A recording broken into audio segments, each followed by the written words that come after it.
Hola, ¿cómo están? Bienvenidos a esta clase de física. Hoy realizaremos dos ejercicios relacionados al tema de la primera ley de Newton. Recordemos que en la primera ley de Newton hay una característica. Si un objeto no se mueve o se mueve a velocidad constante, la sumatoria de fuerzas que actúan en él es igual a cero. Así podríamos definir lo que es la primera ley de Newton. El primer ejercicio dice: encontrar la tensión de la cuerda en las secciones A, B y C según se muestra en la figura, considerando que la masa del objeto que se sostiene es de 10 kilogramos. Entonces miramos la figura, las secciones de la cuerda y procedemos a su análisis. Bien, lo primero que tenemos que hacer es representar esta figura por medio de un diagrama, pero lo vamos a hacer en dos partes. En primer lugar, solamente vamos a analizar el objeto que está siendo sostenido por la cuerda en la sección C. Primeramente vamos a hacer los cálculos que nos permitirán determinar qué valor tiene W, que en este caso es el peso, y C, que es la tensión de la cuerda en esa sección. El peso se calcula multiplicando la masa del objeto por la aceleración. En este caso, pues la masa es 10 y la aceleración en promedio es de menos 9.8 metros por segundo al cuadrado. De manera que el peso es 98 newton. Si aplicamos la primera ley de Newton en el objeto, considerando que no se está moviendo, diríamos que la sumatoria de fuerzas en Y es igual a cero.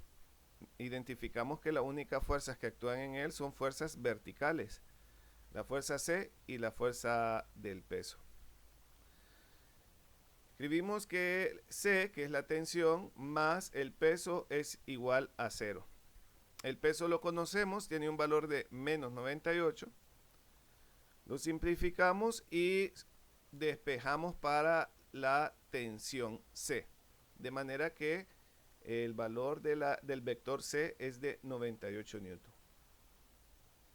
Hay que tener cuidado porque en este diagrama C apunta hacia arriba, por lo tanto es positivo, y el peso apunta hacia abajo, por lo tanto es negativo.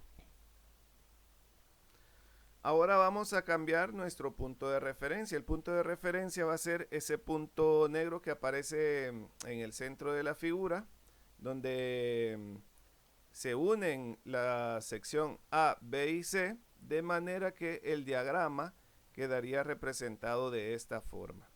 Ahí un dato a considerar son los ángulos. De manera que si el ángulo ahí arriba es de 65, el complemento para llegar a 90 es 25. De esa forma llegamos a la conclusión que el ángulo de referencia de ese vector es de 65 grados. El ángulo de referencia es el que vamos a utilizar en los problemas que vamos a desarrollar en estas clases.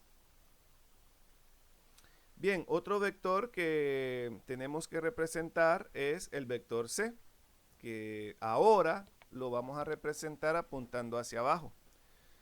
Hay que tomar en cuenta que en el anterior análisis se apuntaba hacia arriba porque sostenía el peso. Ahora, en este nuevo punto de referencia, el vector en C apunta hacia abajo, tomando en cuenta el peso que sostiene en el objeto.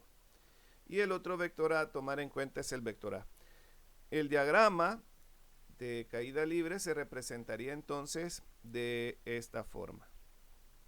Ahí están representadas las tres fuerzas y tomar en cuenta que es el vector B que tiene componentes. Después el vector A está totalmente sobre el eje Y y el vector A está totalmente sobre el eje X y el vector C está totalmente sobre el eje Y. Bien, a continuación pues tendríamos que aplicar la primera ley de Newton. Como el objeto no se mueve, no se balancea, se aplica la primera ley de Newton. En este caso, pues sumatoria de fuerzas en Y es igual a cero. ¿Qué significa esto? Pues aquí lo que vamos a hacer es analizar solamente los vectores que están sobre el eje Y. ¿Cuáles son esos vectores? Pues es la componente en Y del vector B y el valor de C.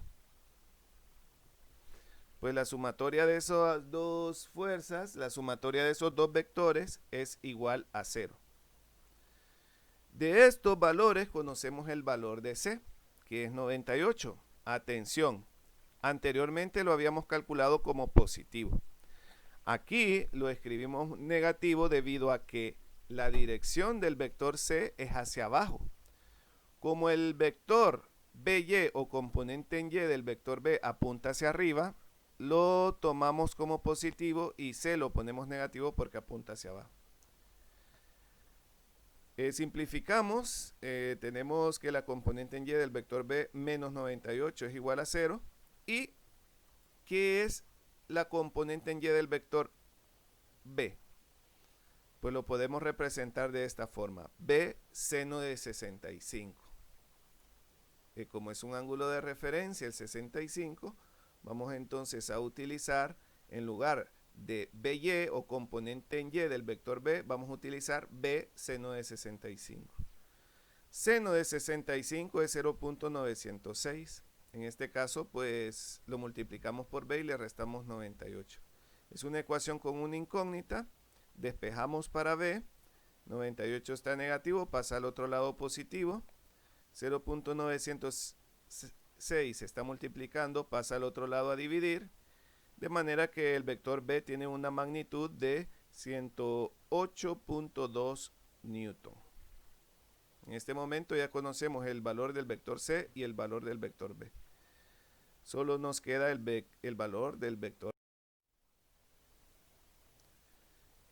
Para determinar el valor del vector A, aplicamos la primera ley de Newton en X. Debido a que el objeto no se mueve desde un punto de vista horizontal, podemos decir que se aplica la primera ley de Newton, donde la sumatoria de fuerzas es igual a 0.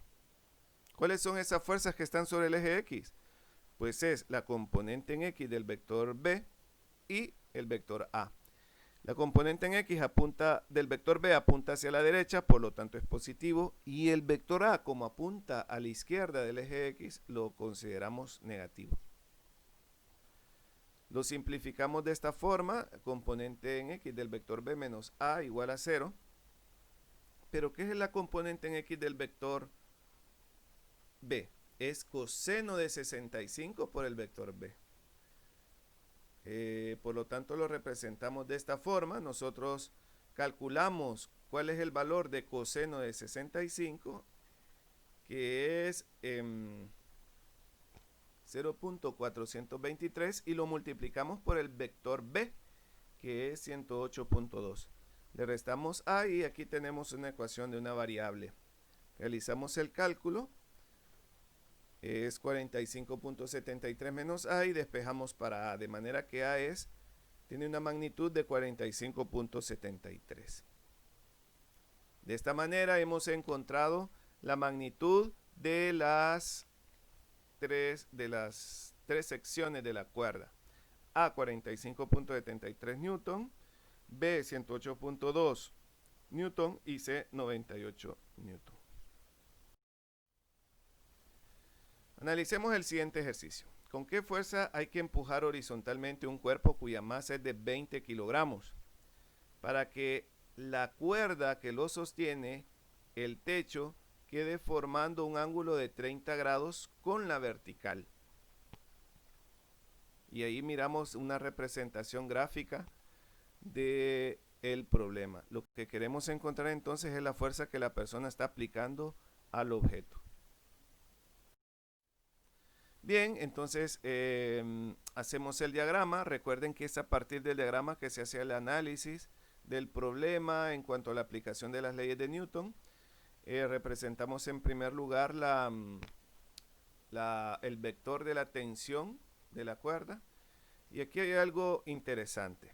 Vamos a ver, el ángulo de referencia que hay en este vector de tensión es de 60 grados. O sea, no ponemos 30. ¿Por qué? Pues porque si allá arriba hay un ángulo de 30 grados, significa que aquí abajo el complemento para llegar a 90 es 60. De manera que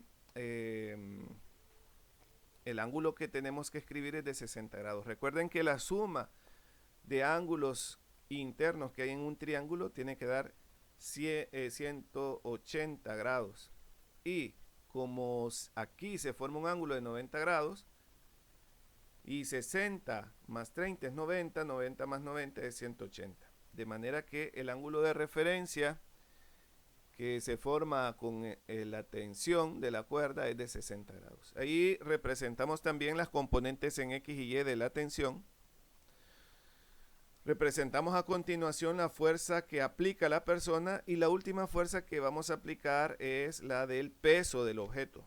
Todo objeto que tenga masa tiene una fuerza de peso. De esta manera pues terminamos el diagrama y a partir de este diagrama procedemos al análisis. Antes de ello vamos a calcular el peso, que siempre se va a calcular multiplicando la masa por la aceleración. En este caso 20 por 9.8 negativo. El peso tiene un valor de menos 196 newton. Conociendo el peso, procedemos entonces a aplicar la primera ley de Newton. Como vamos a considerar que el objeto no se mueve, que la persona aplica esa fuerza y queda ahí, estático, sin moverse. Por lo tanto, se aplica la primera ley de Newton, que significa que la sumatoria de fuerzas en Y es igual a 0. ¿Cuáles son esas fuerzas en Y? Solamente fijémonos en el eje Y, que son la componente en Y del vector T y el peso. Entonces los escribimos. Como ya conocemos el peso, lo reemplazamos. Y la componente en Y del vector T, pues lo representamos con el T seno del ángulo de referencia, que es 60. T seno de 60.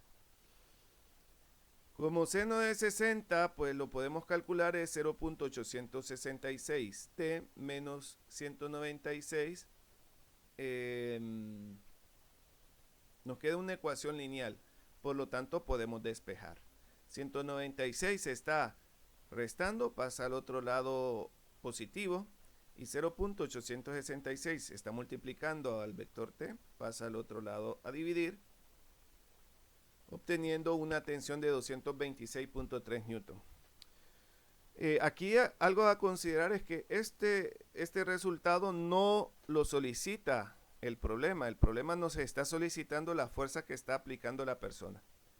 Pero este valor que acabamos de encontrar nos va a servir precisamente para eso, para encontrar la fuerza que está aplicando la persona. Entonces, el siguiente paso es aplicar la primera ley de Newton, pero ahora en el eje X. En el eje X el objeto no se mueve. Desde un punto de vista horizontal el objeto no se está moviendo. Por lo tanto, podemos aplicar la primera ley de Newton en X. ¿Cuáles son estas fuerzas en X? Pues es la fuerza que la persona está aplicando, que es precisamente el valor que queremos encontrar, aplicado hacia la derecha, y la componente en X de la tensión, que se aplica hacia la izquierda. Por lo tanto, el signo tendría que ser negativo, porque apunta en dirección opuesta a la fuerza, hacia la izquierda. Simplificamos la ecuación y como la componente en X de la tensión lo podemos representar con el coseno de 60, pues lo representamos de esta forma y hacemos el cálculo de coseno de 60. Unido a esto también recordar que el valor de T, el valor de la tensión ya la conocemos, por lo tanto pues escribimos el valor de, la ecuación fuerza menos el valor de T, que es 226.3, por el coseno de 60, que es 0.5. Igual a 0. Entonces tenemos una ecuación lineal, hacemos la multiplicación, nos da 113.15 negativo, pasa al otro lado positivo, de manera que la fuerza que está aplicando la persona al objeto es de 113.15 newton. Esta ha sido la clase del día de hoy, muchas gracias por su atención.